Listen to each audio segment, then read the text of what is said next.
Welcome to the Vergecast, the flagship podcast of flying cars that you will never fly. I'm your friend David Pierce, and if you're seeing this or hearing it, it means I'm already dead. No, I'm just kidding. It just means I'm out on parental leave. I'm going to be gone through the rest of the summer. Nilay Patel, my co-host, is going to be gone probably sometime after me, but he's going to be gone for the summer too. We're going to be back this fall, and we're going to be so excited to hang out with all of you and talk tech again after talking about just baby stuff for months. We're very excited. But in the meantime, you are in exceptionally good hands. Jake Kastronakis on our team is going to be taking over the Friday show for the summer, and we have 4 guest hosts who are going to be with you all summer on the Tuesday show. And they are also my 4 guests today. V-Song, Allison Johnson, Jen Tuohy, and Mia Sato are going to be hosting the show, and they have some big ideas about all the different kinds of stories that they're going to tell you. They've been working on some really fun stuff.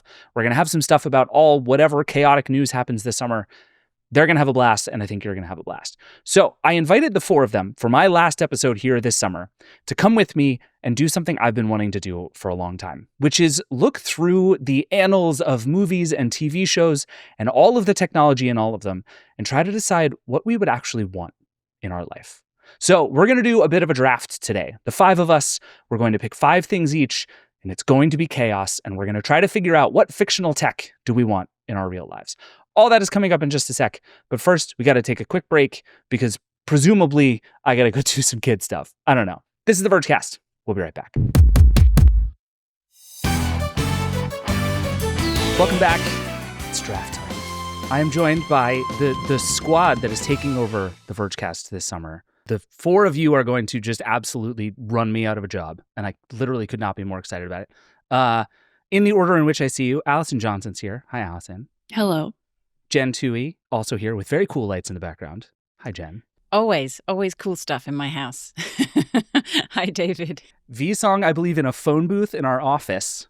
Hell yeah, and I brought my podcast mic with me to the office, so that's dedication. Nothing more fun than a long podcast in a phone booth. This is going to be great. Mia Sato is also here. Hi, Mia. Hello. You got the most TikTok-y podcast setup of all of us, so congratulations. You got the big pop filter. Oh my God, you're lucky I don't have my AirPod mic, you know what I mean? Or the new thing that they're doing, they're clipping a Rode mic onto a tube of lip gloss and then holding the lip gloss. I actually should have done that. You should have done it. There was a real, we honest to God had a conversation about what if all of David's recordings for the Vergecast were with the tiny little lavalier mic.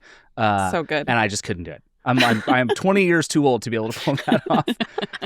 Age is just so in your mind. Listen, age is but a number, and if V has taught me anything, an SPF measurement on sunscreen. This is correct. Okay, so here is how this draft is going to work. The concept is essentially things that are in movies, TV shows, and I believe we said yes to video games that we would like to lift out of those things and place in the real world. And I think the way I've come to see it is it's not just one that's for you, but it's also not everyone on Earth has it. It's at I would say Mac Pro levels of adoption, right? Where if you see one, you're not oh, weird, I've never seen that before. But you also don't assume that everyone you've ever met has one. Does that make sense? Okay. Price is no object. None of these things cost anything in these movies anyway. So it's just, we're taking it out and putting it into our real lives. There are only, I would say, 3 rules that I have for you. One is no weapons, which is just don't be weird. We don't need that energy here. Thing number 2 is you can't draft a concept. So you can't draft time travel or I don't know, cure all diseases. It's you can't have that, even though that is a thing that exists in the fiction of some of these things. If there is a gadget through which you can time travel, knock yourself out. But you can't just have the concept of time travel. And the third thing is a rule that we just decided on earlier today, which is you're not allowed to try and make the world a better place.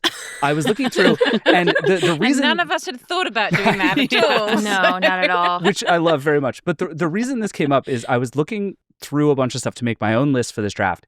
And there's this thing in the movie Elysium, which I have never seen, called the Med Bay. I believe. And its thing is it can diagnose and cure like all diseases ever in history.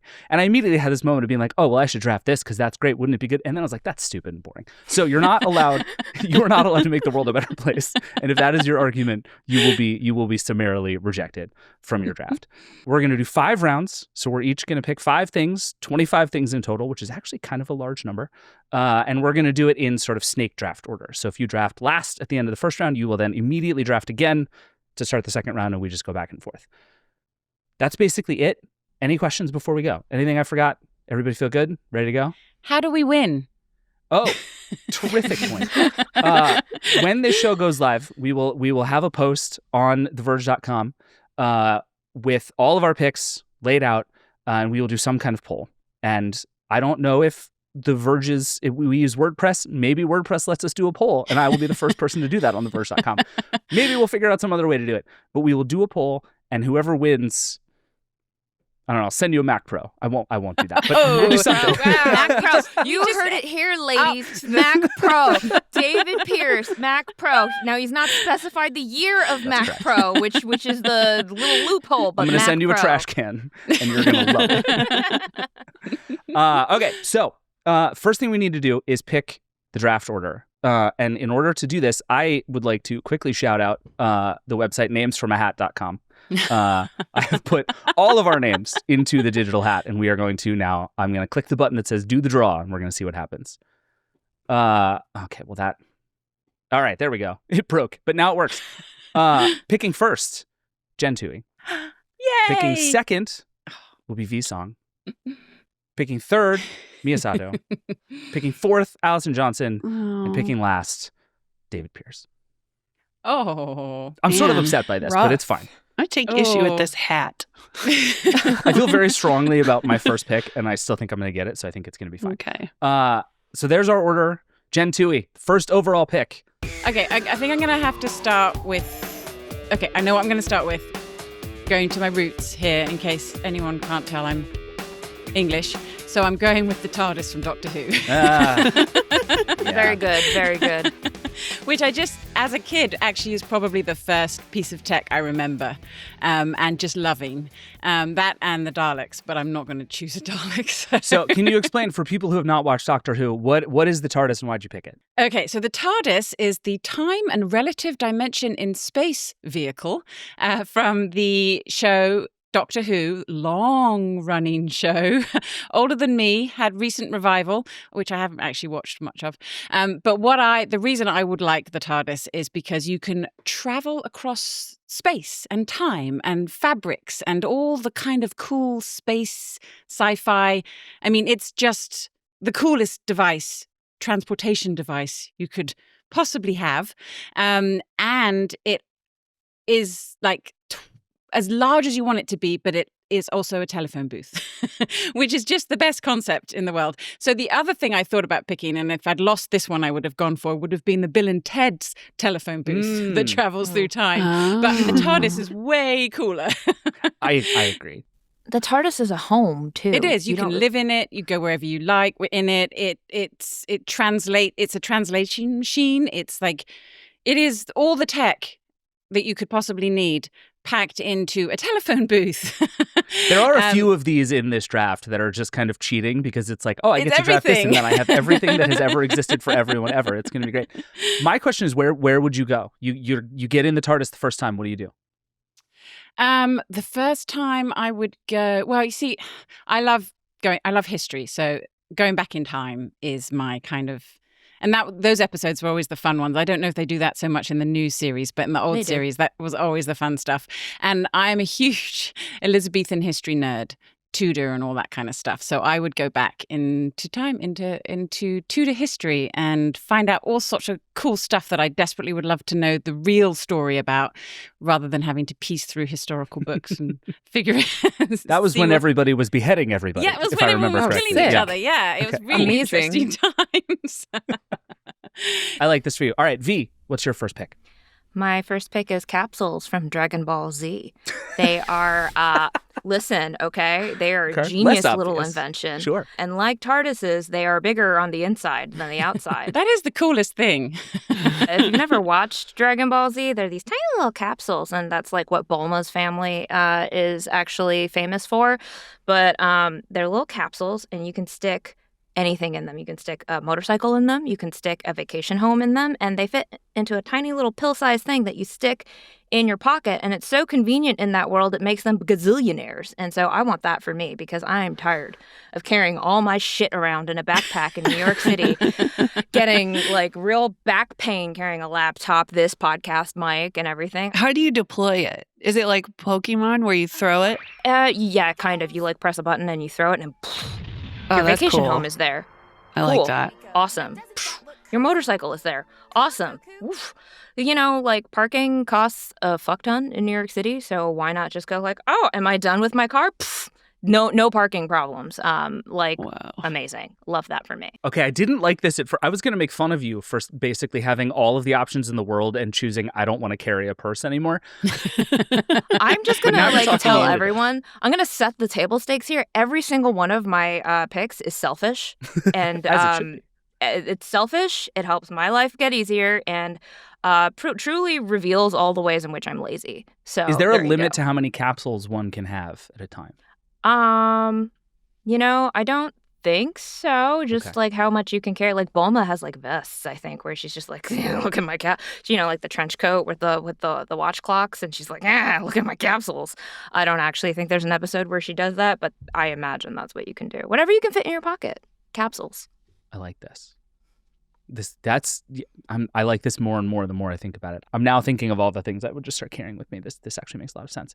Mia, you're up next. What's your first pick? Okay, my first pick was going to be in the similar vein, so you can tell me if I can't. It might be even lazier than V's choice, which is like, I want the giant pockets of Animal Crossing. Because I don't even want to carry the capsules. I don't want to lose my car. I don't want to lose my wallet. I don't want to lose my tree that I'm carrying around for some reason. I just want it all in my pockets. I want endless deep pockets that I can carry like 20 sharks and a peach. That's what I want. So is that too close? Or do I have to pick something else? No, I'm good with it. It's different. What I'm just blown away by is Jen is like, I would like to travel through space and time, and you're just like, I'd like to have a peach with I me. want to carry What if I just crap. had a peach? Great. There's a theme though to all of these picks so far, in that it's larger on the inside.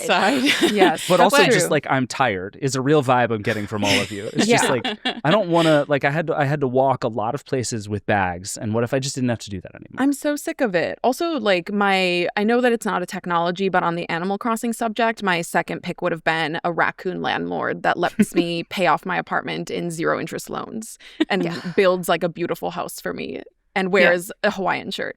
So I'm guessing I can't draft Tom Nook. Where's Tom Nook? Where is Tom Nook? And where is that stock market that actually, lets people get rich? Yeah, Tom Nook.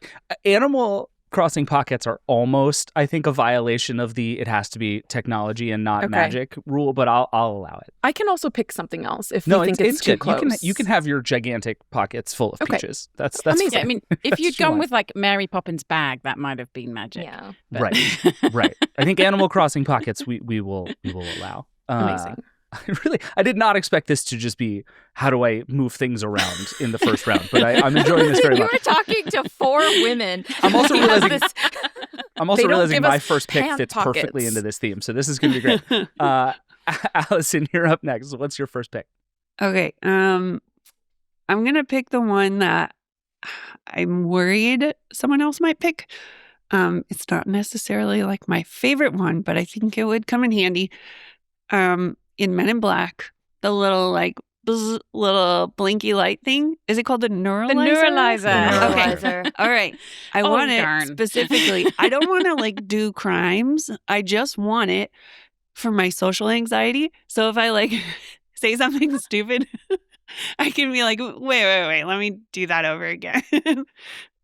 Yeah, that's what I got. Okay, so this is a good time to bring up something that we probably should have talked about with the TARDIS in particular, which is the societal implications. Because what happens here is I went through this a bunch with a bunch of the things that I'm actually not going to pick as a result of this, but like You, Allison, I trust to have a neuralizer. I think that would be fine, right? Mm-hmm. But if we're going to just sort of randomly sprinkle neuralizers on people around the earth, potential problems. A lot could go wrong. Okay, but what if they're like... Are we sure we want to bring this into What if we existence? can only use them on ourselves? Ooh. Okay, but... I got another pick. That's No, but that would be worse because then my social anxiety says, "Oh my God, what did I say to other people that I don't even remember now? Remember? What have I neuralized out of myself?" No, it's like a neuralizer light. Like you can't use it for any like serious, like heavy memories. Like forget about your whole life and your wife or whatever it is in Men in Black. It's just like I bent over at the bookstore and it was quiet and I farted and I'm just gonna like flash this thing. No one will ever know. Yeah.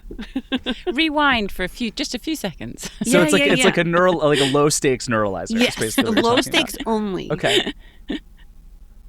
Mia, is this a good idea? Should we do we want this in the world?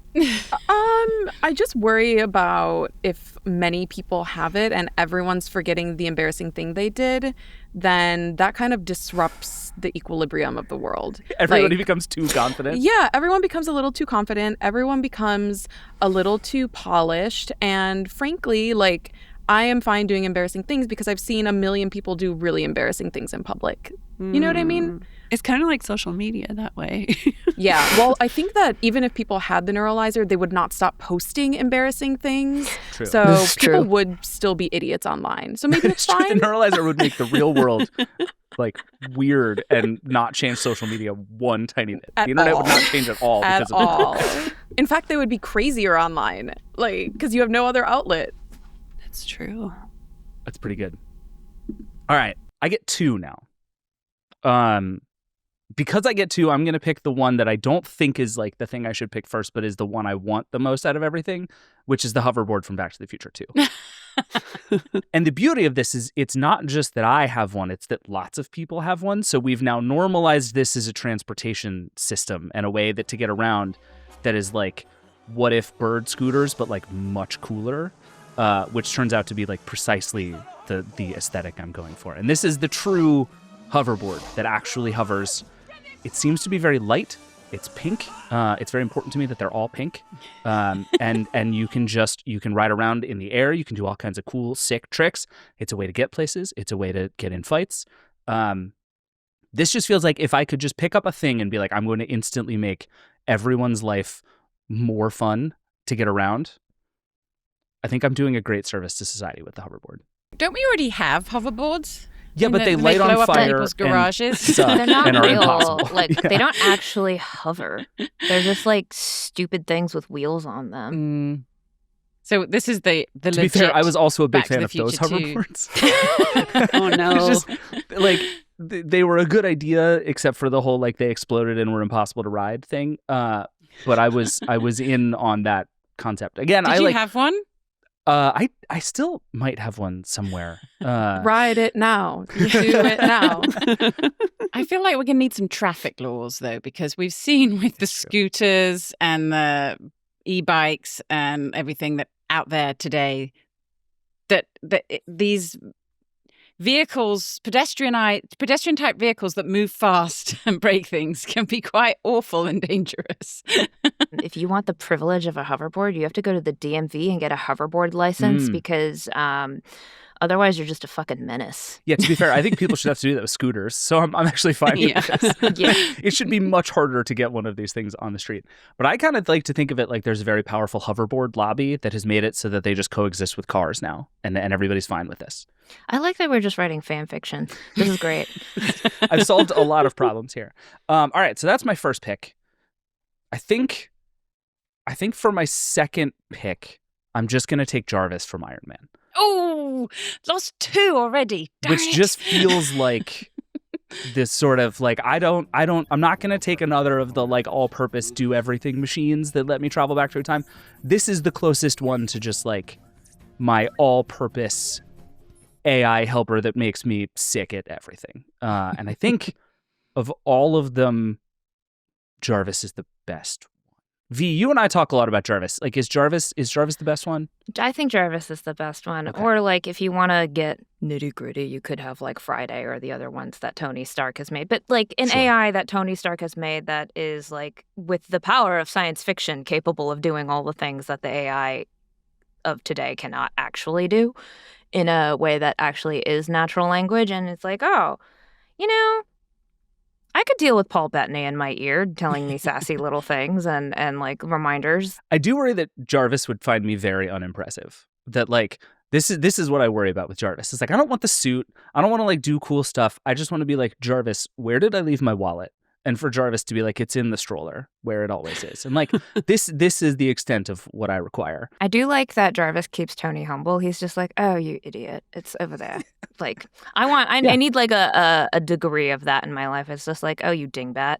It's right where you left it the last 400 times. And it is important that it's Paul Bettany. You're right about that. Yes, it's very important that it's Paul Bettany. It has to have an English accent. That's Yeah. the important part. Yeah. 100%.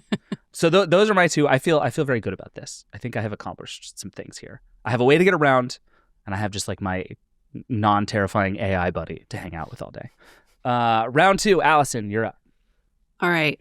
I'm going to go with the holodeck from Star Trek. Solid choice. Yeah. Like, and I have no problem with everybody else having this too. We can all have our little, like, you'd be like, you know what? I'm going to peace out. I'm going to go sit on a mountain for 20 minutes. Wait, can you explain what it is? Because I've never seen Star Trek. Okay, so. Is she allowed to work at the Verge? No. Yeah. Wait, this is the I'm last back- year literally of no. media. Record I'm gonna back you up, screech. Mia. I've only seen the Star Trek movies, so we're good. Yeah, We're and I good here. just saw Star Wars for the first time in my entire Oh my life. goodness, Mia. Mia, you might need to stop. Okay. Oh my You know, Star goodness. Trek. The one was fine, but two, both of those. But you know what? No. She's seen it. She's seen it now, guys. She's seen it now. I've Yeah. seen Which one. one? I've seen Which one. one?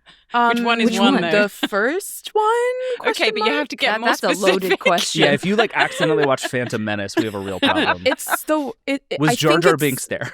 No. Okay. Good. Okay. We're Okay. fine. So it's the chronological first one, not the story first. Was Harrison one. Ford like really hot or like really, really hot?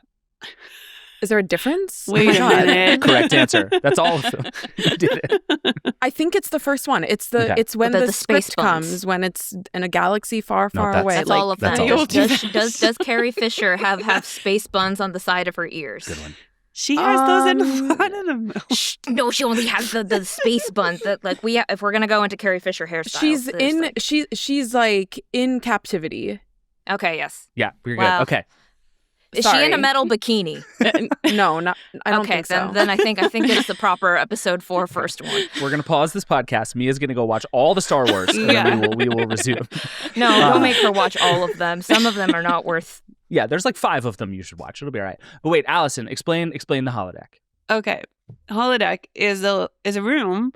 It's like a medium-sized room that is just like pixels or something. And there's a little control panel on the outside. And if you want to go to like a rainforest or see a waterfall, you go like boop, boop, boop, boop, and you put it on the control panel and the room turns into wherever you want to go.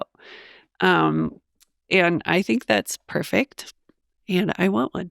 That sounds great. Don't we already have that with the Vision Pro? Okay, Yeah, I knew no. someone was going to Oh say my Vision God. Pro. Absolutely God not. damn it. No, Absolutely not. this is okay? not the same thing.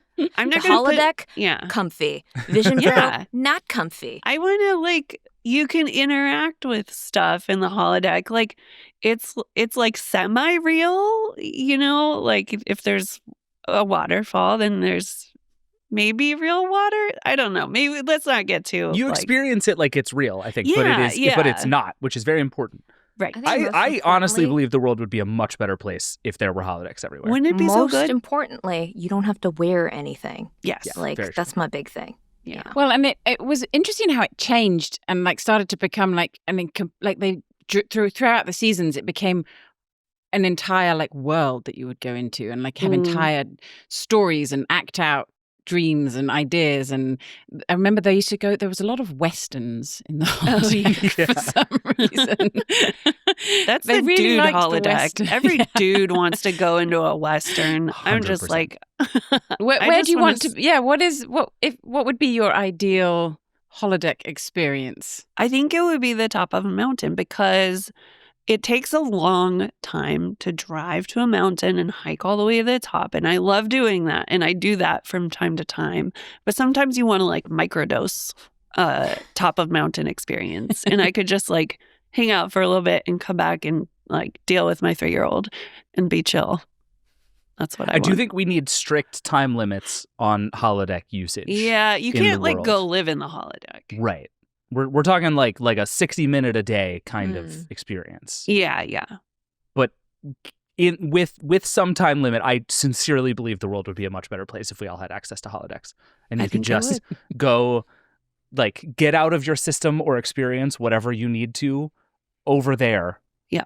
And then come back David, to reality. I thought we weren't trying to make the world a better place with our picks. It's a byproduct. If it I happened want by my accident. world to be a better place. Yeah. That's a very good one. That was the next one on my list, and I'm sort of sad I didn't pick it. Mia, you're up. Okay, just strategically, I think I need to grab the Clueless closet. Yeah, it's surprised classic. it took this long, honestly. It is so fun. I just rewatched the clip a little bit ago. I will say I'm like halfway there. Not to brag, but I have it's not as pretty, but I do have a mega spreadsheet that is an inventory of every single piece of clothing I own, and then my God. the season and the color and where it is in my apartment, like where it's being stored, whether it's vintage, whether it's from my mom, like any tags, like keywords. So I will say like this would visualize an insane thing that I'm already doing. Can you describe how the Clueless closet works for anyone who hasn't seen the movie? So it pulls in all of Cher's articles of clothing, and then on her computer she can kind of scroll through them, and she like combines a top and a bottom, and then the computer will be like wrong, ugly, or it will be like good, cute. And it's sort of like, in a way, like I feel like a lot of these AI like outfit things are trying to harness that, but it's the Clueless one is so cute. It looks so fun. It has that very like really good like late 90s early 2000s aesthetic. Like it's just so good. And yeah, I have a lot of clothes. And I need it. Are you sure your spreadsheet isn't enough? You're like one column of photos away from just having completely solved this problem. I know. Well, actually, I've seen online some people will like photograph themselves wearing every article of clothing and then cut their body in half and make like a flip book of the closet, which is really a really cute idea. Oh my God. But I just do not have the patience for that. Also, there is no 3-ring binder that is even close to big enough for me to put all my clothes in. Would you update anything from the Clueless closet is my main question. It's because that's an older idea about this stuff, but I think back and I'm like, it was sort of perfect. I don't need any features that it didn't have. Yeah, don't overcomplicate it. Like top and bottom. That's pretty much, I mean, that's kind of the basis of every outfit, unless you're wearing like a dress or something. But don't make it too complicated. I just like generate an idea for me or tell me if my idea is bad. Mostly it's like visualizing it. Like you can see it before you put it on your body and then have to take it off and hang it back up and fold it or whatever. So yeah, I would not change a single thing. I want it as is. It's a good one. I like it. All right, V, you're up. Okay, so this is gonna make me sound like a total anime nerd, but once again, I am taking from the world of Dragon Ball Z, and I want Scouters. So if you've never watched Dragon Ball Z, V, am I gonna have to make a rule that you can't pick all your things from one? No, I particular literally only universe? had 2. I literally only had the 2, and so the Scouters from Dragon Ball Z are like these little heads-up display augmented reality type situations where it fits over one part of your eye. If you have been online in the last 20 years, you've probably heard, "It's over 9,000!" Which is just Vegeta screaming because Goku's power level is over 9,000. Vegeta, what's wrong with you? Tell me what his power level is. It's over 9,000! What? 9,000? You've got to be kidding me! The idea is that it can bioscan like life forms and tell you what their power level is. And I just think that this would be really great for my social anxiety if I can go into a meeting or anything and just put this on and go like, oh, my power level is over that of random executive. Cool. I can just relax now.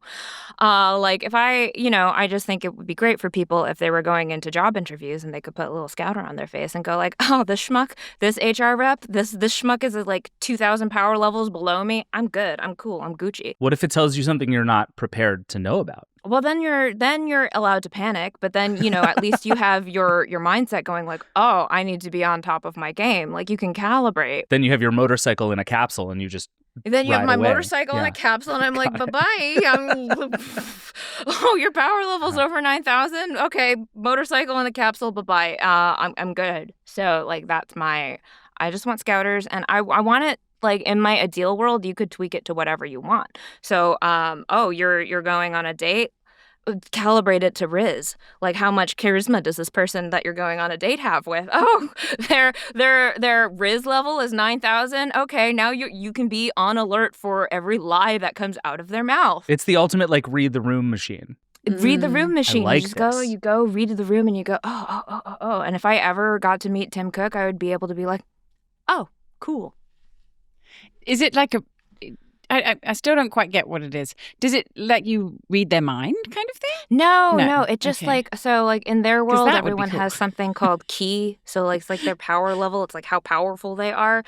So it doesn't read their mind. It just like assigns this person is really powerful. So you're like, just kind that of sort of thing.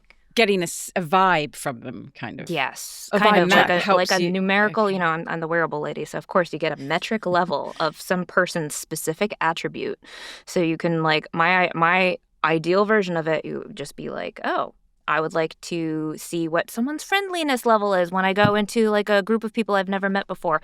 Scanning, who is the friendliest person? Okay, this person will give me the least anxiety to talk to, like that sort of thing. Or, it could be used for evil. It could be like, who is the most manipulatable person in this room? Like, so there's, We love quantifying humans. yeah, that's literally my job. Except usually I quantify myself. So like, this is just...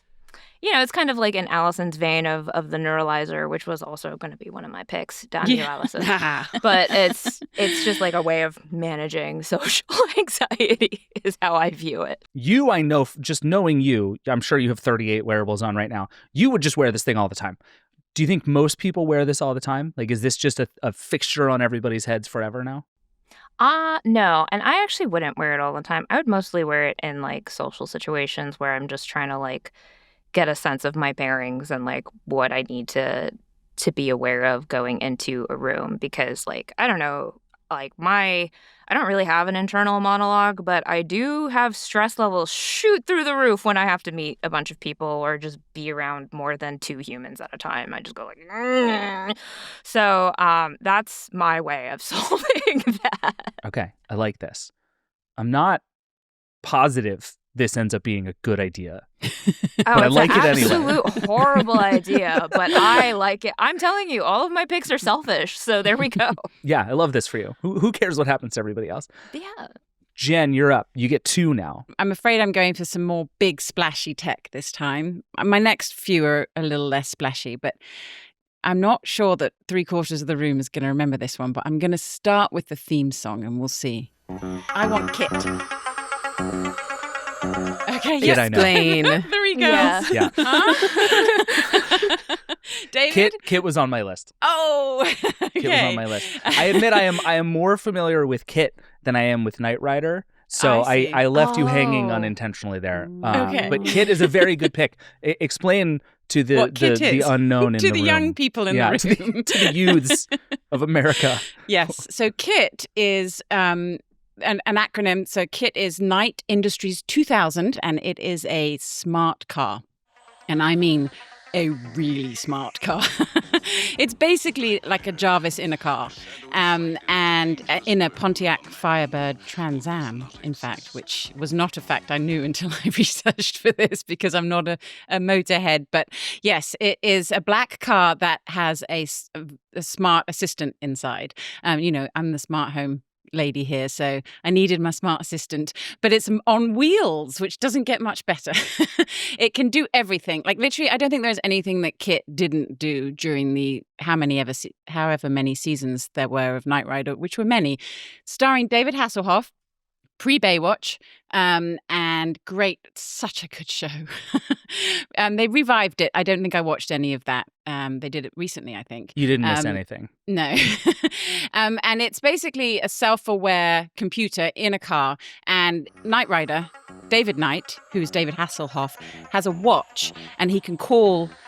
so it's kind of you kind of need both pieces of tech, but he can call Kit to him when he's in danger, and so like he uses the watch to communicate, and Kit would like just come to the rescue and like blow through walls and rescue him, and he has all sorts of like sense. I mean, he's a self-driving car to start with, and he has sensors that can like means it.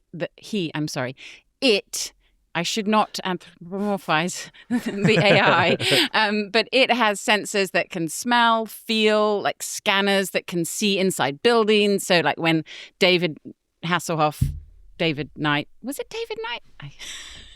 I get my right. Davids confused. I know. One of the reasons I'm getting my Davids confused is because, sidebar, my uncle, David Darling, was the stuntman for Knight Rider. So. Whoa. Very cool. Stop.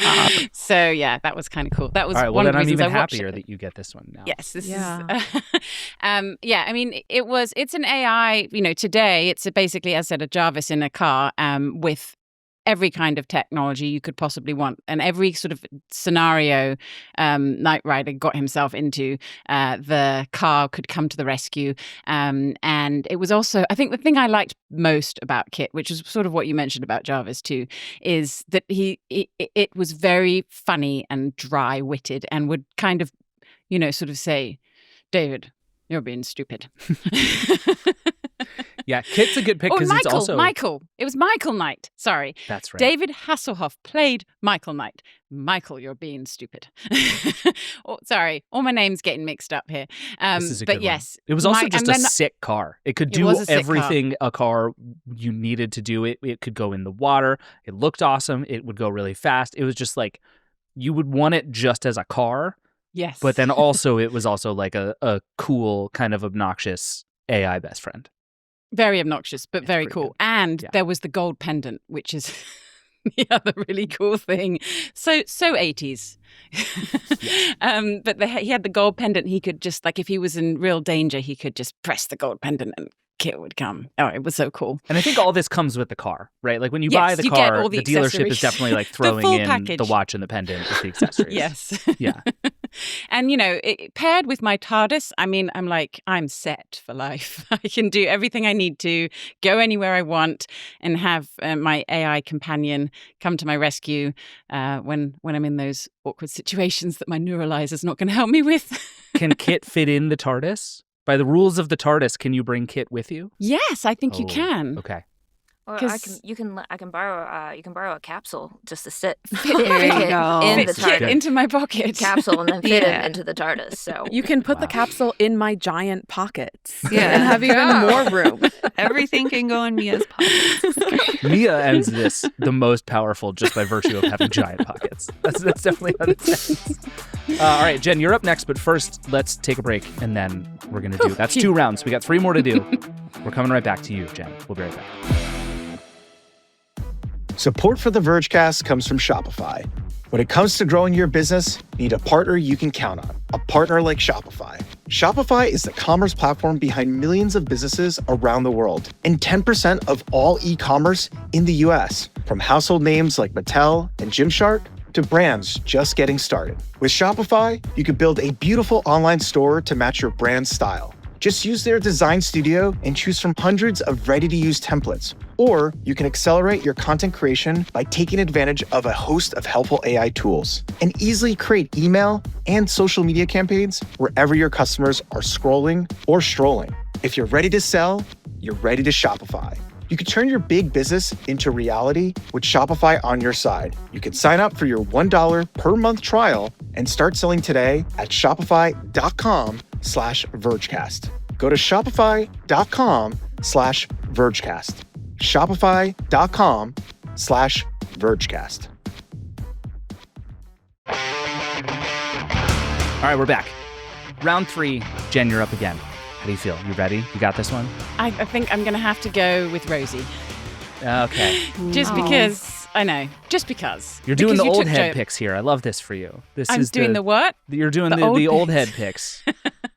Yeah, that's, Kit and Rosie and Star Trek were all, that's why I became a tech journalist. So got to follow the theme. And I would have gone for Jarvis because I wanted Jarvis to be my housekeeper, not Rosie.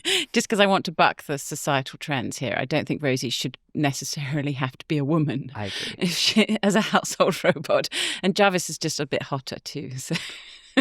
I did get Paul Bettany, so I got that going for me. Explain Rosie's deal for folks who have not seen the Jetsons. Okay, so Rosie is a household robot, and actually in the early sort of days of the Jetsons, it wasn't actually it wasn't that good. In fact, one of the stories around it was that they couldn't afford the more expensive fancy model, so they had the older model. But still, Rosie can do a lot. Rosie's basically a humanoid robot that can, and on wheels, that can kind of roll around the house and act like a housekeeper, maid, nanny, doing all the chores that you might need. Because I've spent a lot of time with robots in my home over the last few years, and the one thing I've realized that a robot really does need is some form of arms and limbs to do things for you. If you're going to have a humanoid type robot in your home that's going to fold your laundry or empty your dishwasher, you need limbs. And Rosie has little claw-like limbs. This is why I wanted Jarvis, because, it looks like an actual person as opposed to Rosie does kind of look like pieces of scrap metal put together. but still, it works. It gets the job done, and that's what I need. I want something to, do the laundry and put the clothes away and empty the dishwasher, because I have not yet figured out how to get anyone else in my house to do that for me. So Rosie is my would definitely some version of a Rosie I would like in my future, although I am slightly terrified of the as much as I find the appendages useful, I'm also slightly terrified of him. So I'm curious, in your day-to-day as a smart home reporter, how often would you say Rosie the robot comes up? Because I feel like Rosie is one of the canonical smart home things that everybody is always trying to build. Yeah, it is. It's very, and it's kind of tired from that perspective. It's it's what we're holding so much up against. But it's also, we've had so much technology from TV and movies and popular culture come to reality because it actually does help push people forward and invent things. And I feel like there's a lot of things we have in our homes today because of Rosie, because people are trying to make Rosie. That's why we have robot vacuum cleaners.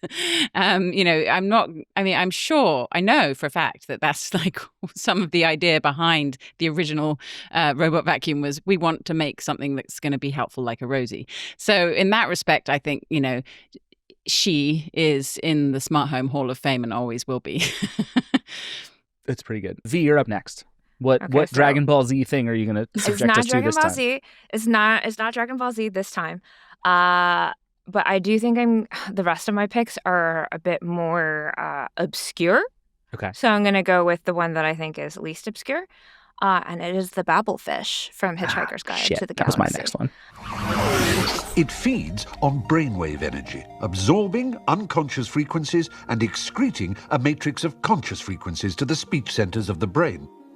The practical upshot of which is that if you stick one in your ear, you instantly understand anything said to you in any language. Because I spent a lot of my life studying various languages, and V's brain, it hurty, it tired. There's no room for anything besides English now.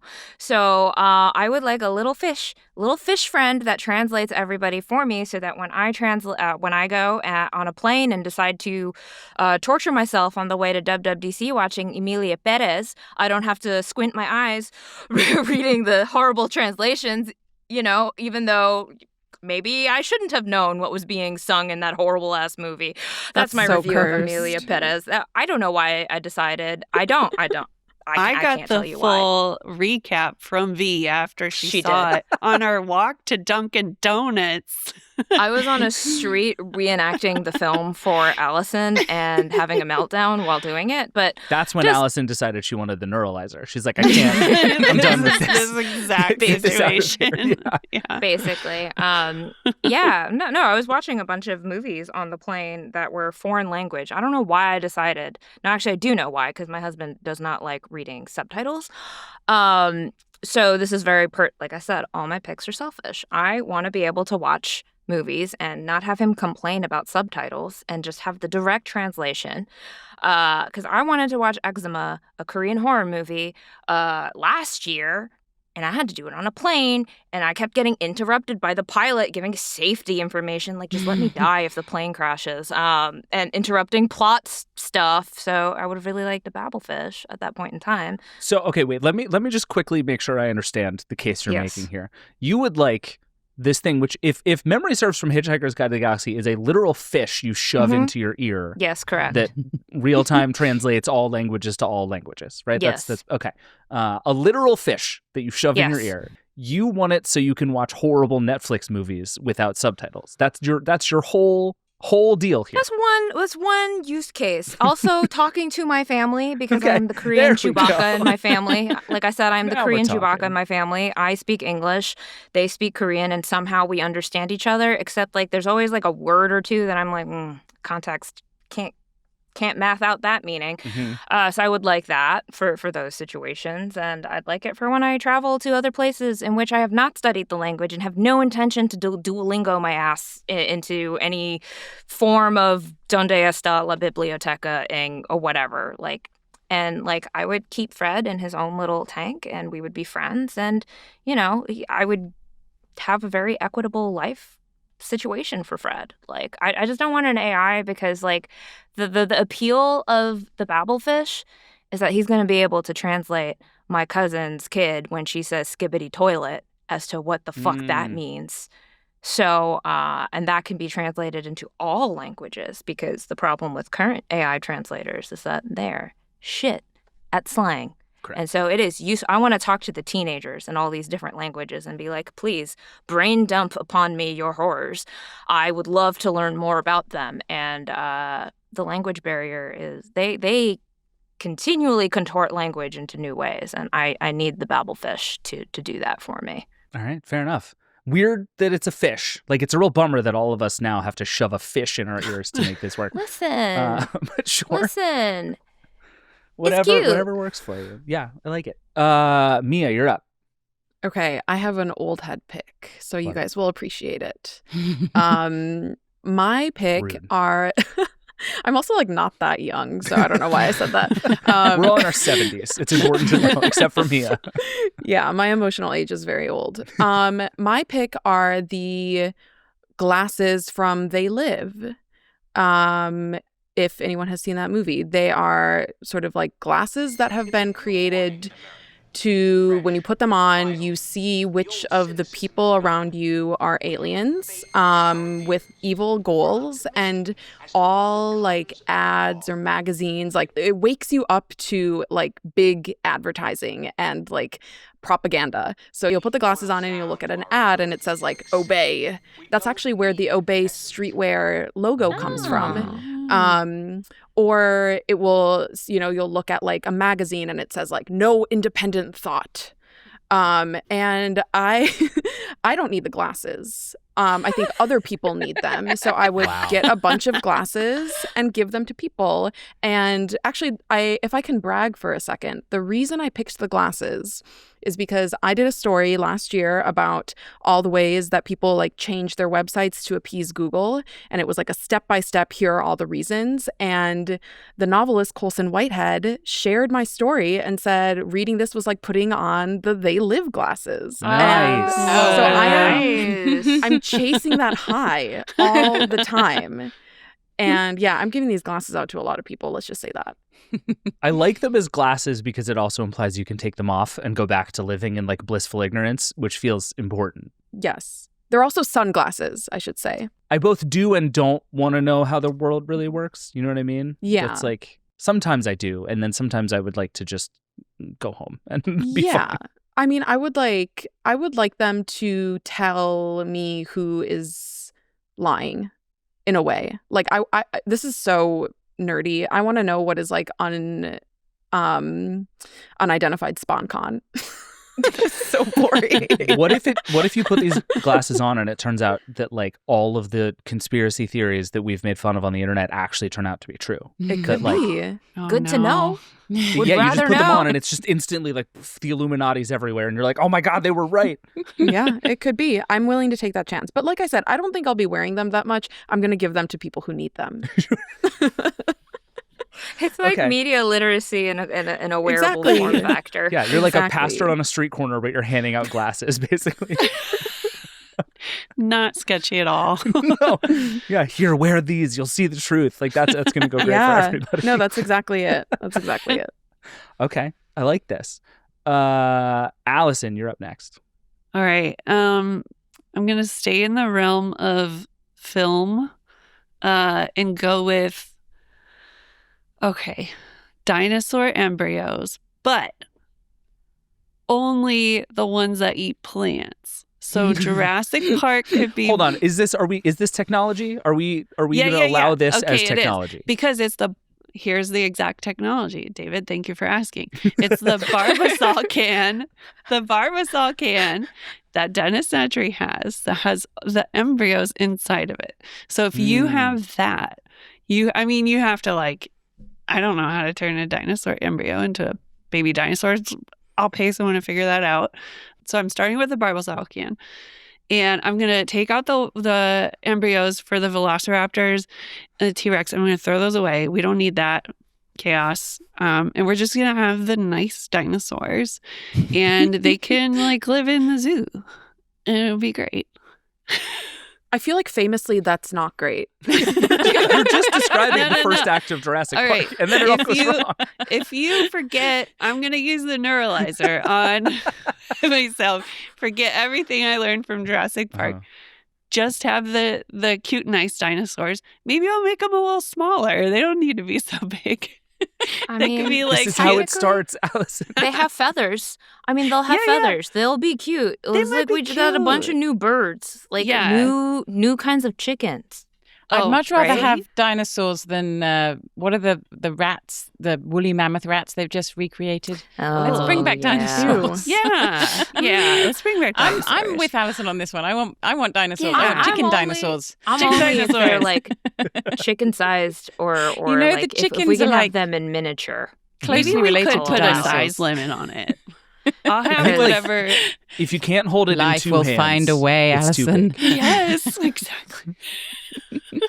Yeah, this is the beginning of Jurassic Park. We just did it, everybody. It's gonna be great. Congratulations. Yeah.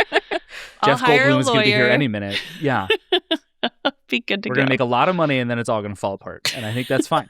We're going to get really rich along the way. Yep. Wow, that is not where I expected. This is good. All right, I get two now.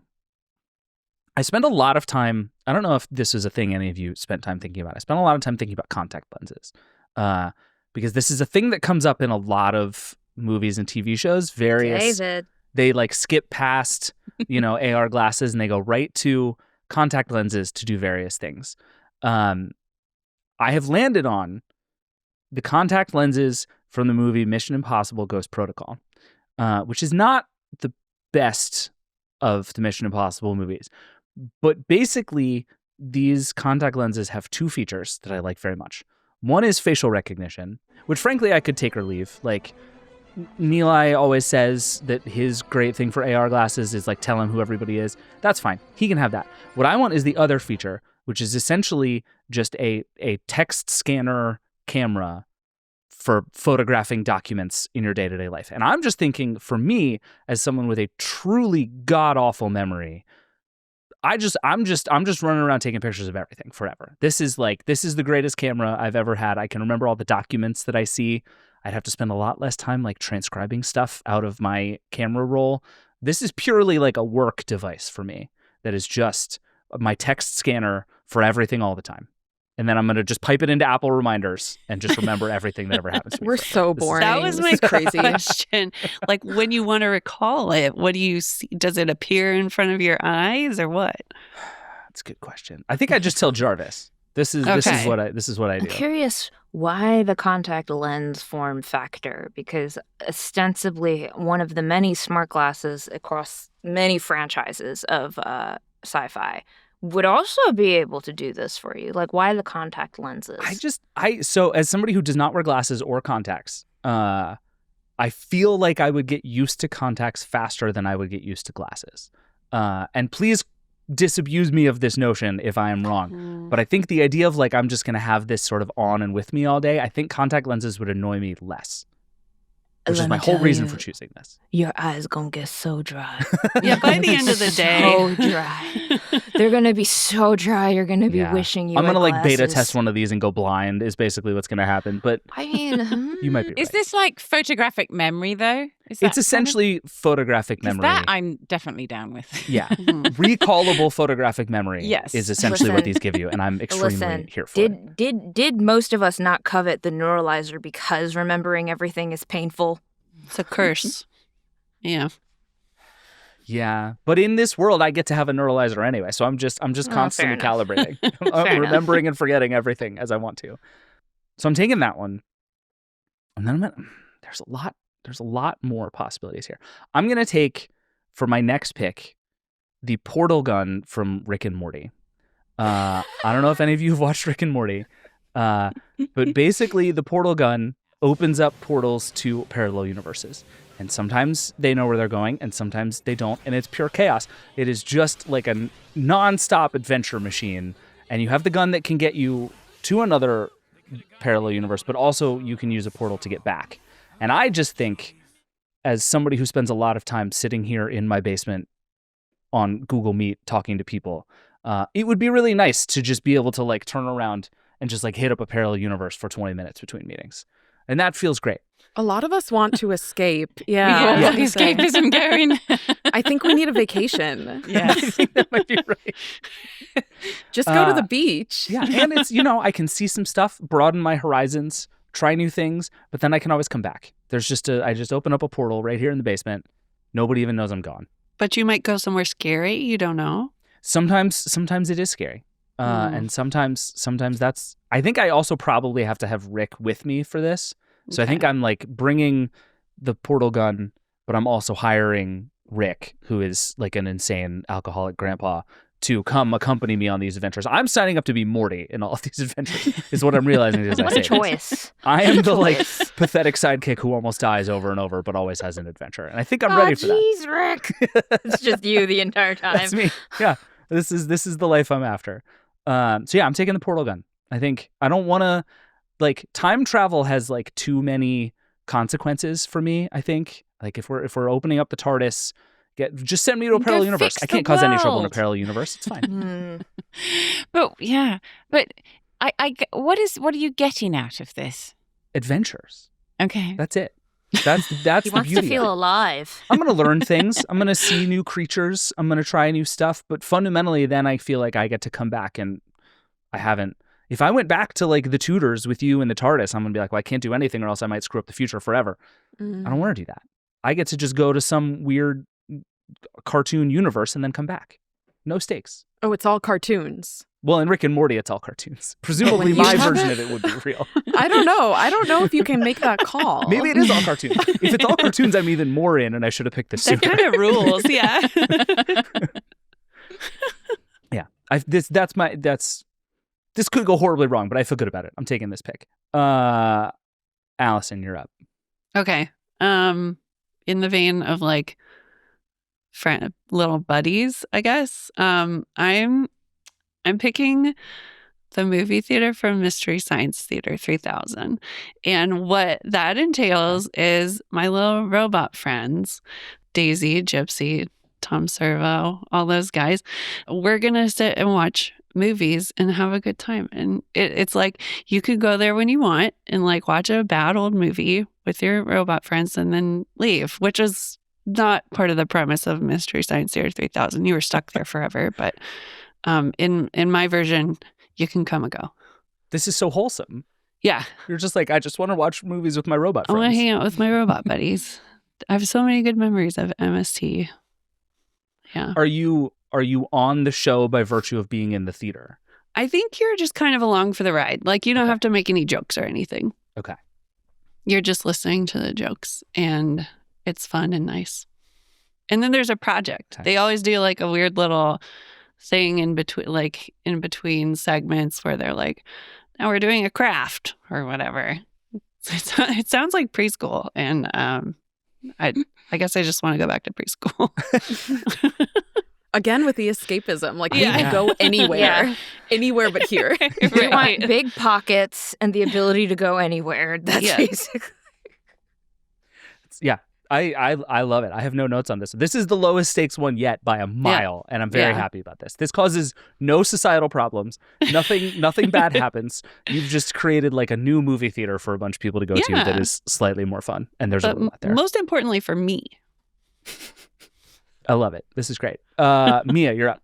Okay, a lot of people are going to be mad at me because I think this could be vetoed. I would like the doorknob that Josie Packer in Twin Peaks gets stuck in.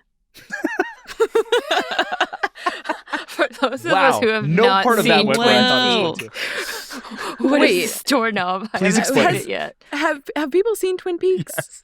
Okay.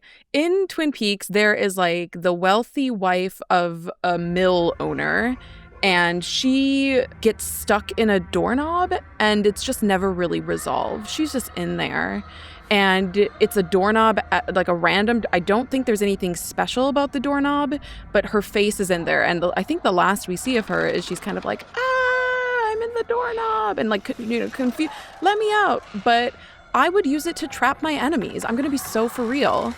There's nothing deeper. I'm putting you bitches in the doorknob. I don't know if I can say that on this podcast. You absolutely can't. That might be the title of this podcast. What did we do? Not you guys, Okay, but okay. my enemies. You know what I mean? And trust me, right now, a lot of people would be in that doorknob. You know what? I trust Mia's judgment. I give her full authority to just trap her enemy because I feel like Mia's enemies, by and large, are humanity's enemies. So I fully trust her to trap these bitches in the doorknob. I don't know if it's a technology. Oh, I'm that gonna was going to say be it my is. question because I did watch some of Twin Peaks, but I don't remember the doorknob. And how did we know how she got in there? Like, was there technology involved in putting her in there, or was it? I mean, there was no rhyme nor reason to Twin Peaks, really, was there? This is such a good edge case because it both isn't technology and is also completely unexplainable by any other means. Yeah. So I think I have to give this to you because I can't refute it. Like, it's not technology. Yeah, someone had to invent the doorknob eventually. Like the doorknob generally, I would say, Sure. is a technology.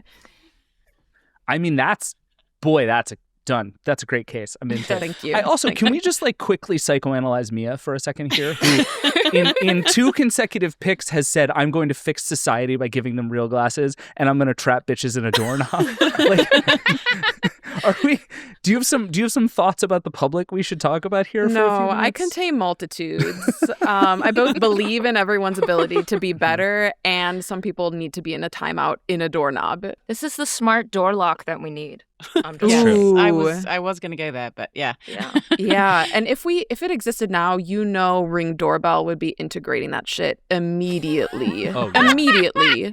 You go in the doorknob, Ring calls the cops. Yeah, Immediately. people would want it for like the people who steal Amazon packages. You know what I mean? Like people Oh would my be God. up in arms being like, Mhm. Oh my Amazon God, you package get- thieves into the doorknob. You get sucked into the doorknob if you steal packages. Nothing bad happens to you. You're just in the doorknob. Oh, Right, it's you just have kind of a limbo space until Yeah. someone gets you out. Yeah. All right, we'll allow it. It's sketchy, but we'll allow it. V, you're up next. It's extremely hard to follow up the doorknob jail. But I think I'm gonna go with the sonic screwdriver from Doctor Who because this is also kind of a cheaty device in the sense that it is a plot hole filler. Doctor Who's kind of lazy this way, I'm discovering. They're just like, here's some stuff that can do everything. You figure it out. But here's how the laziness suits me, and I think society at large.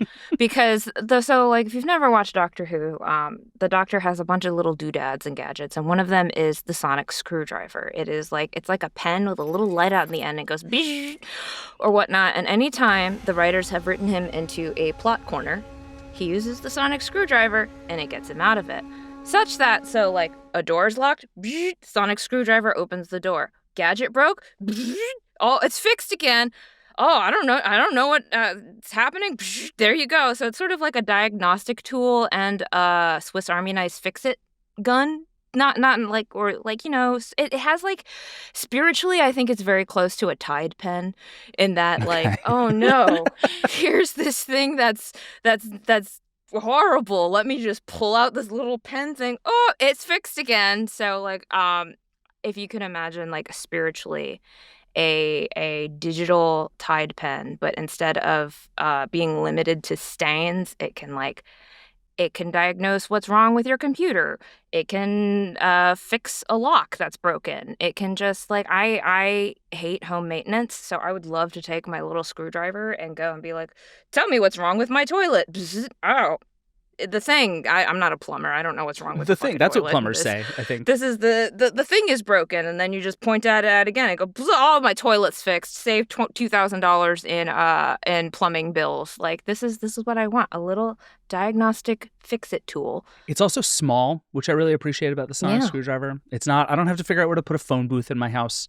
This is just a thing I have in a drawer that solves all my problems. Yeah. I think it's a good one. I like it very much. All right, Jen, back to you. You get 2 in a row. Oh, my goodness. But these are your last 2, so don't blow this, Jen. So I have one very obvious one and one not so obvious one. And they're quite connected, so I'm happy about this. This I'm going with because I couldn't not do a Star Trek pick. I am going with the Replicator. That was going to be my last pick. And for Mia, I would explain what the Replicator is. For the youngs. Because I don't think anyone else listening to this podcast will need the explanation. Sorry.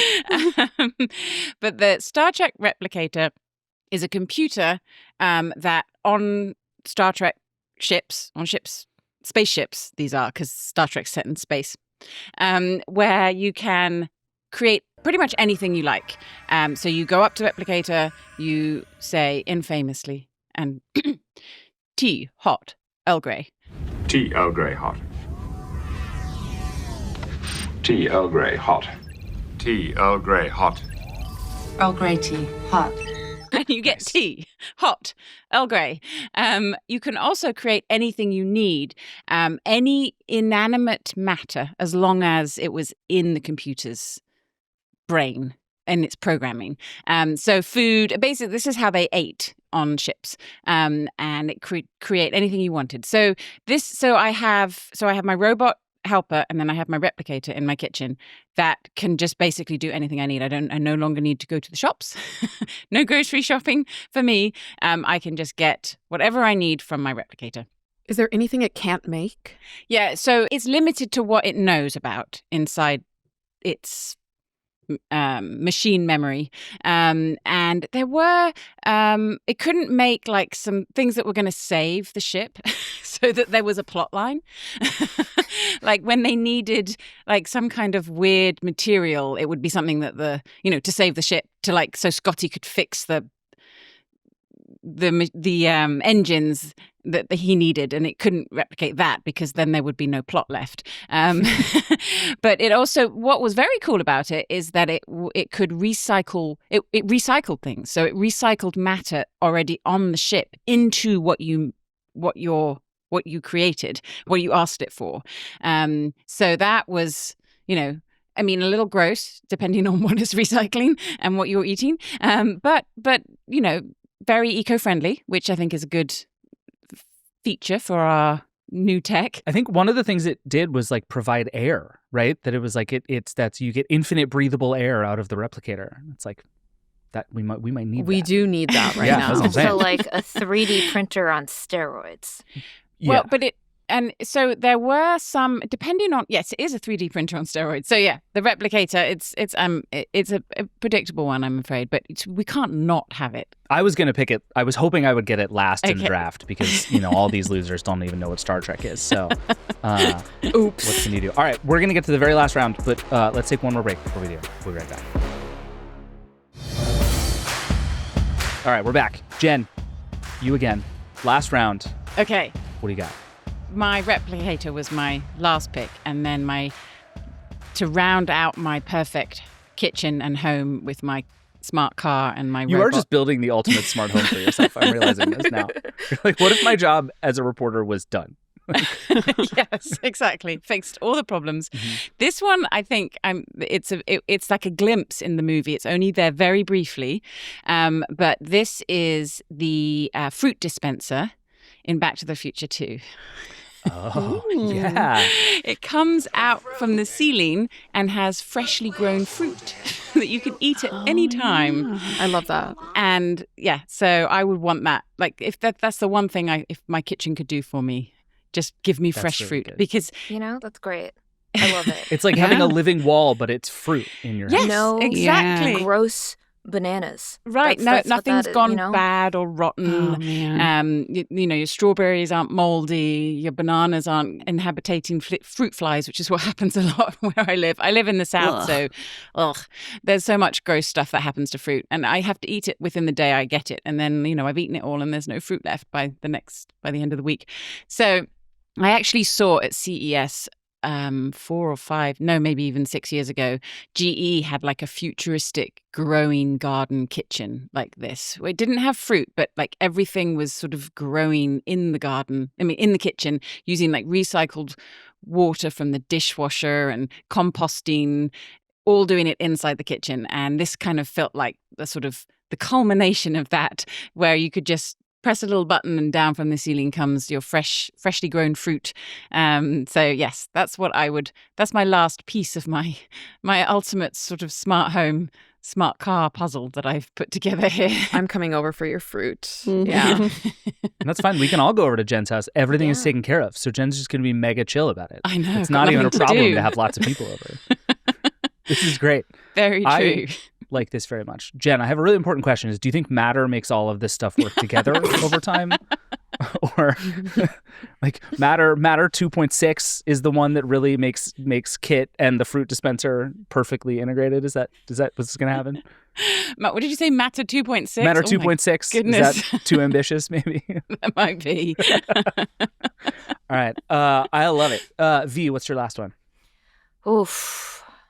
I had so many backups that now I have to decide between my selfish technology picks because, but I think after thinking about it, I have to go with the remote from seminal Adam Sandler movie, Click. The time-controlling remote where you can fast-forward through the most painful parts of your life or rewind through some of them. Mainly because I went to a meeting. You do know how this movie ends, right? You're doing a real Jurassic Park thing where it's like, in Act 1, this seems like a really good idea. And then I turned off the movie. Like, no, I would exclusively, first of all, I haven't seen the movie. I just know of this from the trailers. This makes sense. Whatever. Just the concept of being able to fast forward through the worst parts of my meetings, basically. Because I am an anti-meeting person. Mainly, this is going to be my soapbox, because 90% of the meetings that I have to sit through ain't worth it. There's like a preamble. There's usually someone coming up and going, let me explain points A through Z, when really we only need points like Y and Z. And then it's just like, oh, Jesus Christ. And like, maybe this is just journalist specific. It feels important at this moment to tell everyone watching and listening that the context here is that V had a 2-hour-long meeting this morning that she traveled to that 100% should have been an email and has been complaining about it all day. 1,000% should have been an email. And it was one of those gotcha meetings where it's like they're like, yeah, you're going to want to know about the thing. And it's like, fuck, I guess I do want to know about the thing. And then you show up and they're like, here's the thing at the very end. And it's like, you're just low hum screaming. This could have been an email in your brain, and you get why they wanted you to come out. They wanted everybody to have a little fun, get to know everybody, and that's great. But not for me. Not for me specifically. I would have liked to just go press the little button, go droop, and it's like, oh, magically I'm done. I'm at the end of the meeting, and they're emailing me all the salient points anyway. So I really haven't missed anything. I just basically would love to fast forward through the most painful parts of just like not I just want to go through the parts of life where it's just like, this could have been an email. All the times that you sit there and you go, this could have been an email. Just done. Jen, Allison, Mia, have any of you seen Click? I've seen the movie and I remember how it ends badly, but I've forgotten exactly what happens at the end. So, David, you have to lighten us I all. would say not to spoil this movie for anyone who hasn't seen it. It's I'm actually not very going to good. watch People it. should watch it. It's in the oeuvre of Adam Sandler movies that are surprisingly pretty good. Punch Drunk Love, also a good movie. Anyway, so good. The point of Click is that actually living your life is good, I would say. And I think This is not the group to say that too. That's so Someone sweet. say this to us. I believe that. I'm not trying to neuralize my life out of anything. I am just saying, in the context of useless meetings, I see. where we all wish we could just be out of the meeting room sooner, like I will sit through meetings that are important. So you're thinking like, how do we take the Click remote and turn it into like B2B software that is only available Honestly, through my and I HR think- platform I to skip think- meetings? Yeah. Honest to God, I think it would make, because you would just turn you. I think you could use it very threateningly. So I'm just going to take this as a thing where you're in a meeting and you start taking out the freaking Click remote, and all the PR people are they start sweating buckets because they know that their meeting sucks. And to make sure that no one does this in the future, they'll go, oh, we gotta revolutionize how we do meetings every now and then. There's going to be strict agendas, the 30-minute cap, and then I just think the threat of pulling out the remote will make people think twice about how they're wasting your time. It's preventative. All right, Mia, what's your last pick? Okay, I had a hard time picking because Spy Kids to me was like a formative text. I watched those movies all the time, and everything is cool and everything looks great in those movies.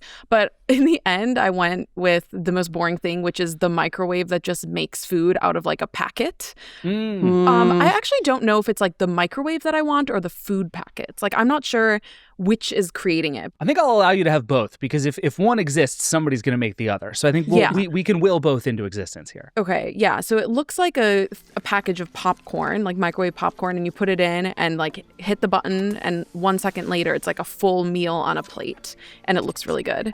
And I hate cooking. The worst part of my week that I have to do like every single week is plan my lunch. And I like this because like I feel like a lot of sci-fi like meal replacement things are like you're taking a pill, right? And it's like your food. I do want to eat food. I like to eat. That's a normal thing to like, and I don't want to take a pill. I would like the Spy Kids food. Right. You don't want the Soylent life. No. This does exist, sort of. Does it? Really? Well, I guess Sort like of. microwave dinners a little bit. So there's this, and I did review this, that it's not quite as futuristic but the Tavala oven that I reviewed a while back, which is like an oven that you have a subscription service and they send you pre-packaged meals, and you put them in the oven, but it doesn't cook it like a microwave oven. It cooks it all like an oven cook meal, and it tastes so much better than a microwave meal. It's not quite as whiz bang as like the freeze dried becomes like a whole 4-course meal, Yeah. but it's kind of cool. I liked it. It's expensive though, not I'm the oven, but the sure. food. Right. I worry about having like a subscription to my oven because like that seems like the type of thing that would like my oven would be secretly mining Bitcoin or something. You know what I mean? I'm just like, I don't want to deal with this.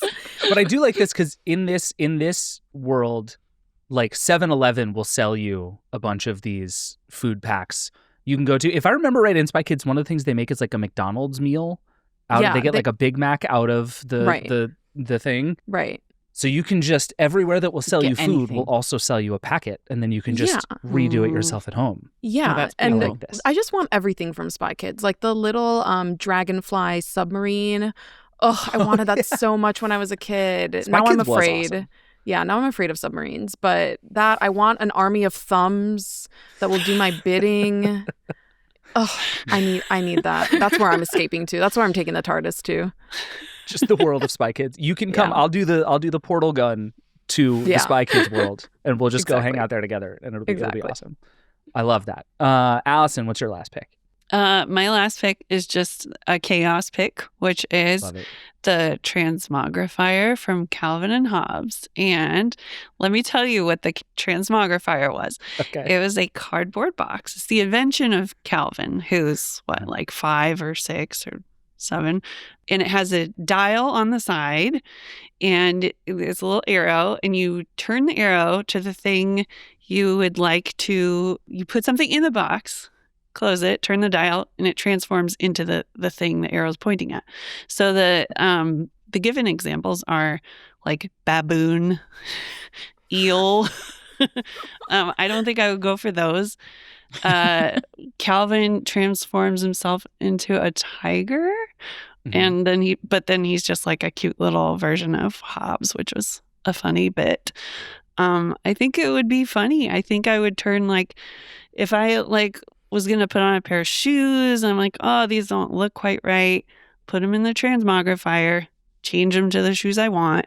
Or like maybe it would work for food if I'm like, oh, this meal didn't come out the way I wanted. I could Transmogrify it to the one I did want. There's just a lot of possibilities, and I'm willing to accept the chaos that goes along with it. Also very simple because it's just a cardboard box and a knob, and you just kind of write on the side what it is. Yeah, there's room to write in what you want. So in addition to eel and baboon, you just get a Sharpie out and write it. It's pretty good. Yeah. You have, by definition, between this and Jurassic Park, you have very possibly ruined the world forever. I could probably take over the world just between the two of those. You absolutely could. Cute little dinosaurs and a Transmogrifier. You're going to be essentially unstoppable. Yeah, I think so. That's pretty good. I like this for you. All right. I have a lot to choose from in my last pick, but I think my last pick is actually going to be fairly straightforwardly the dog collar from Up that lets you understand what your dog is saying. Speak! Hi there. Did that dog just say hi there? Oh, yes. Bruh! My name is Doug. I have just met you, and I love you. My master made me this collar. He is a good and smart master, and he made me this collar so that I may talk. Squirrel! Which just is a thing. Like, I have always said, like, if a genie showed up and gave me 3 wishes, one of them for sure would be, like, I just want to know what my dog is thinking about. It's all I think about all the time. Would it work for cats, too? Let's say, yeah. I feel like by the time, if we have one of these for dogs, somebody's going to like reverse engineer it and figure it out for cats. So sure. But I also feel like cats are just like, this guy sucks. That's all cats. We already know what they're thinking. Yeah. Like, I think thinking. we'd like cats less if we knew what they were thinking, I think. Whereas like I would love to be able to just like hang out with my dog, see what he's up to. She's got a lot of thoughts, wandering around, looking at stuff, sleeping out there. Be great to just be like, how you doing? She's just like, I'm good. Kicking it. I would. This is all I want. Be delightful.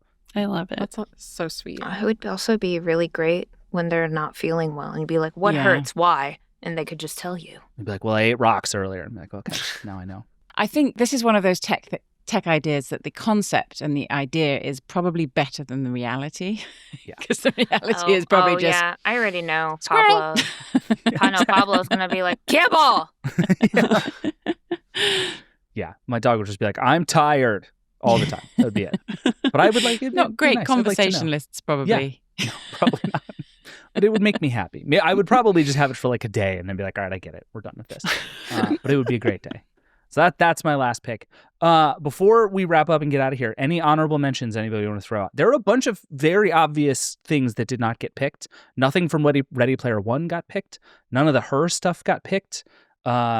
V, I thought you were going to pick the video conferencing glasses from Kingsman that we talk about all the time. They Those were didn't on get my picked. list. I almost picked. They were on there, but I just decided to go full selfish. But my honorable full selfish mention pick, which was not that, is the sonic showers from the Star Wars comics and books. I don't know. Because, no, they're not in the movies because ain't nobody poops or takes a shower in Star Wars in the movies.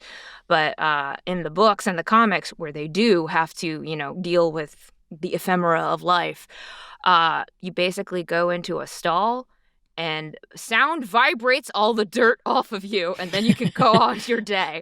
And I was like, sometimes I don't have time. Like, you can take a shower if you want to with the water and all that nonsense, but like if you're in space, you're in a hurry, you can't use all that water. Sound will vibrate all the dirt off of you, and you're good to go. Will it wash your hair? Because washing and drying my hair is the bane of my existence. It vibrates the dirt and the oil off of your hair, and you're just good to go. Whoa. I'm in. Yeah, you should you're pick good this. to go. That's a good one. Listen, the click remote. Yeah, you had to skip meetings. Sure. I've skipped meetings. Yeah. I've skipped meetings. V has her priorities straight. Any other honorable mentions we should mention? Any other favorites that didn't get picked? I almost picked the helicopter cat hat from Inspector Gadget. But once I got the hoverboard, I didn't need that anymore. I had a lot of like how David gets around things that turn out to be very important to me. But I got the hoverboard, so it was fine. Yeah. I did want to pick, but it didn't really fit exactly well with the Minority Report interface, the computer. Like, I feel like we're really close to that too. It's so much work. It just seems like a lot of work. I have to you have to stand there and go like this for like 15 minutes. Like, I'd be so tired at the end of the workday. I don't know. That's what I like. I feel like the next level of that, because the whole kind of disc thing was a bit much, but I feel like just being able to touch the air and have things happen is what I want. That's what I want to happen in my smartphone. I will say, I've talked to a lot of XR developers and whatnot, and one thing they'll say is, like, they've tried making that, but the thing that people don't anticipate is how much your arms hurt from doing that all the time. It's like an arm Pilates workout, and they're like, oh, shit. No. Yeah, like Tom Cruise can do it. I cannot. I don't have a 9 to 5 of just twisting my arms around in me. All right. Well, I'm glad nobody picked her. I was really excited to pick a fight with anybody who picked Samantha from her. I will say there is one computer in that thing where he just sits down and like talks to his iMac with no mouse or keyboard. He just sort of chats with it about his email. That I kind of like, but I'm good at getting rid of all of that. It seems fine. This is where I have to admit that I've never seen that movie, isn't it? It is a terrific movie, and everyone should watch it. It's so good. It held up amazingly. It really did. I just was on like a Joaquin Phoenix ban for a while. I'm and then, still on like, that. That's my main reason. reason. So then it was just like, oh, damn, people say that one's good. I can understand that, it. but that movie is excellent, and it holds up. But also, dystopia. Like, it's Act 1 seems so good. Watch the rest of the movie. That's like, if there's one lesson to learn from all of these, it's watch the rest of the movie. because sometimes it doesn't turn out so great. That's where it goes. All right, we should get out of here. The four of you, so by the time anybody hears this or sees this, I will be gone. And the four of you will be in charge of all things forever and ever. You're going to have so much fun this summer. It's going to be weird. It's going to be delightful. I'm very excited for the four of you. Do you have like a cool like crew name yet for Hot what are we Girl doing? Vergecast Summer? Okay. So when you are hearing this as of this moment, Hot Girl Vergecast Summer has officially begun. And it may never end. It may it's never never end. going to end. It's endless summer, endless Hot Girl Vergecast Summer. It's a state of mind. It's beautiful. All right. Well, thank you all for doing this. This was delightful. We will put all of our picks and a poll of some kind in the show notes when this episode goes live. So go vote. Tell us who won. We'll figure out something to do for them. Thank all four of you for doing this. This was incredibly fun. We're going to have to do this again sometime because there's like a shocking amount of stuff left to talk about. So we will do this again. Thank you all. This was great. All right. That is it for the Vergecast today. Thank you so much to V and Allison and Jen and Mia for being here and for taking over the show this summer. Again, you are in incredibly good hands. And thank you, as always, for listening. If you think of stuff that we missed on the show or just have ideas or thoughts, if you think we should probably do another one of these drafts, because I think we should too, because that was very fun, tell us. Call the hotline 866-VERGE11. Send us an email, vergecast@theverge.com. We absolutely love hearing from you. I may pop up in the feed once or twice this summer, but for the most part, I'm going to be out for the next couple of months, and I will see you again September or so. I am very much looking forward to it. I will miss all of you terribly, but you're going to have an awesome, awesome summer here on the Vergecast. This show is produced by Eric Gomez, Brandon Kiefer, and Will Poor. The Vergecast is a Verge production and part of the Vox Media Podcast Network. Jake and the gang and Nilay and who knows, some people will be here for some shows all summer. You're going to have a blast, and I can't wait to be back with you soon. Until then, we'll see you then. Rock and roll.